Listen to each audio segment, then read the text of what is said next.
Who are these people? Okay, so I don't know if she's in chat, Dissent in Bloom. I did not bring one of her articles this week yet, but she wrote a hell of a killer one Tuesday before we had our one-on-one. She published it like an hour before we went live. And this is deep. This has a lot of shit in it that you need to know about. All right. This defense bill that passed the House. Now, it's not the final bill that's going to end up on Trump's desk, but it's going to be close. The Senate's going to add their pork to it, send it back, and then it'll end up on Trump's desk. All right. But the shit that they put in here is real bad. Real bad. Like another $500 million for Israel, real bad. But that's just the least of it.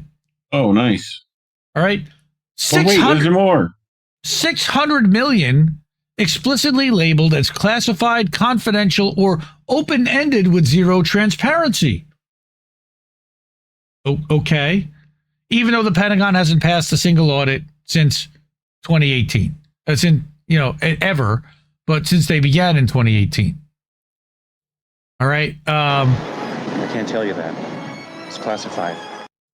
Again, $500 million marked for reforming national security systems with no explanation and a clause that lets military officials spend it in secret, no questions asked, as long as they sign the right form. What exactly are national security systems that they're reforming? They don't exactly say. There's no definition list or programs or even examples listed. They left it vague and they just wrote themselves a massive check. A blank one, relatively.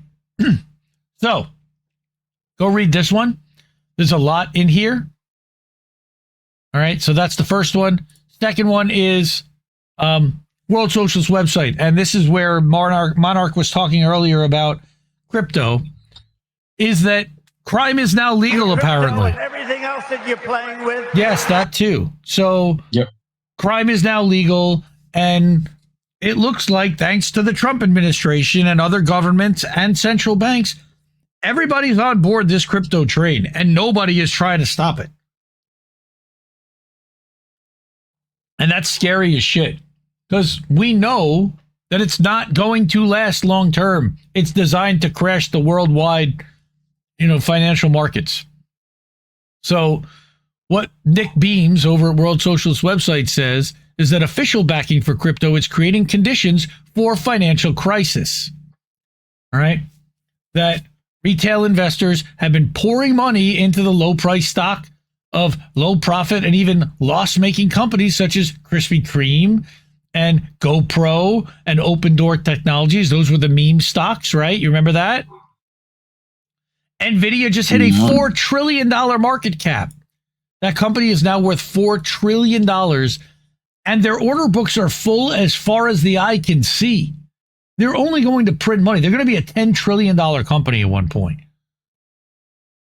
The companies targeted are those, okay, the companies for meme stocks are those which have been heavily shorted. Shorting is a process which investors borrow shares which they sell and then buy back at the lower price to honor the loans and pocket the difference as profit. It's parasitic. But if enough retail investors buy the stock, pushing the price up, the short sellers can be forced to buy the shares in order to meet their commitments and exit a losing trade. Right? That was the GameStop thing. The return of the meme stock phenomenon is an expression of the market frenzy, which has sent indexes to record highs. This followed the fall in April on the back of Trump's unveiling his reciprocal tariff agenda, which he continues to kick down the road, by the way. Every time it gets close, he either puts out a new set or says, we'll just 90-day delay. We're going to keep working on that. In a note issued last week, analysts at Deutsche Bank considered whether the rise in borrowing to fund stock purchases was a sign of the hottest euphoria since 1999 and 2007. Both of those events came before a significant collapse, the so-called tech wreck of 2000 and 2001, and the global financial crisis of 2008. On top of this present round of speculation, the passage of the Genius Act has prompted warnings that a major crisis is in the making. The act purportedly sets up the regulation of stablecoins, providing a path for big money to enter the market for crypto coins. Stablecoins are a crypto asset, quote unquote. But unlike the myriad of crypto coins that have been created, of which Bitcoin is the most prominent, with its price recently passing $120,000, they're supposedly backed by an asset, either dollars or U.S. government bonds. Their chief function is to provide the link between the financial system and the crypto world by providing easier and anonymous access outside the regular banking system. Except we know it's not anonymous because no wallets are really anonymous that they don't want to be, unless it's a cold wallet on a USB storage drive. Most of the stuff is going through exchanges. There's an unusual feature of the passage of the Genius Act, which reveals its essential function. Normally, the so-called libertarians who promote crypto rail against any regulation, but on this occasion, they pressed for its passage, spending hundreds of millions on lobbying campaigns directed at both sides of the congressional aisle to secure legislative support for crypto. They wanted government approval for crypto stablecoins in the guise of regulation to reassure major companies, banks, financial institutions, and small investors that it's safe, thus ensuring the inflow of more money. And we're going to show even more in a second. For crypto, it's an existential question. Having no intrinsic value, the price of coins can only increase and profits made provided new investors and their money are pulled into the market. The same mechanism as any other Ponzi scheme. Yep. At the same time, the related Clarity Act is being sent through Congress to ensure the regulation passes out of the hands of the SEC and to the Commodity Futures Trading Commission, which is regarded as more crypto-friendly or more bought by the crypto industry. The new legislation opens the way for banks and major corporations to issue their own stablecoins.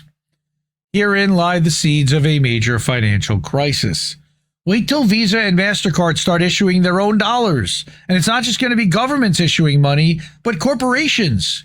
And you'll end up with Visa bucks and Disney bucks and this dollars and a whole wallet full of money that can only be used in certain places at certain times, if at all.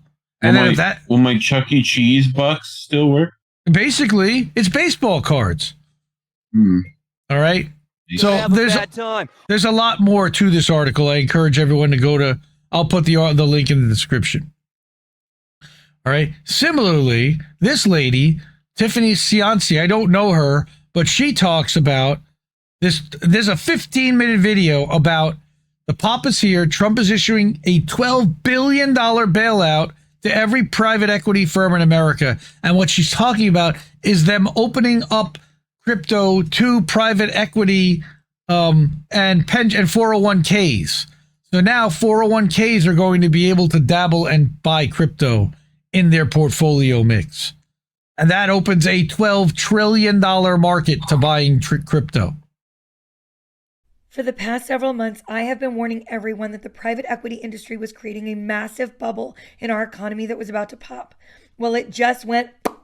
And right now, they have sent all of their lobbyists to Washington, D.C. to beg the government for a bailout. And it's happening.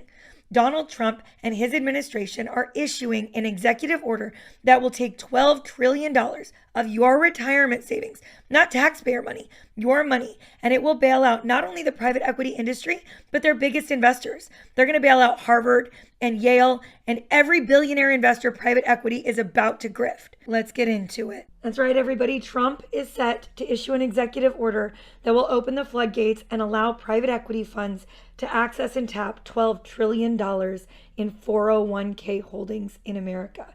And the same people that control your 401ks have debt that is stuck with private equity right now, giving them poor returns and in desperate need of a capital infusion. No conflict of interest here, everybody. Just look the other way. Private equity is in big trouble. They need a bailout fast, and you are their only hope. But don't worry. Don't worry. It's going to be good for you. It's going to be the deal of a lifetime for you. All right.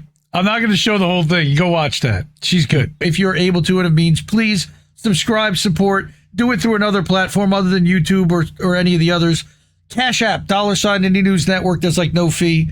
Ko-fi.com/Indie News Network, there's a small one. PayPal.me/Indie News Network. As friends and family, there's no fee. Or you can also go to IndieNewsNow.com. That's our website, and keep the media free there. Go through Stripe. Or you can go to INNNewsletter.com or IndieMediaToday.com. Those are over at Substack, where we are live right now. Support independent media because we need it more than ever. And I'll see you soon, folks. Love you. Bye.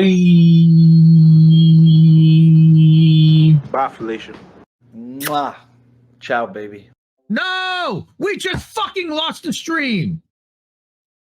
I guess this isn't such an awful place. Is that what you want me to say? You prove it's possible to sleep for days, and I still think you're right here awake. The cost of living isn't much to make, but God, it's so hard to say. And when they told you everything was safe, were you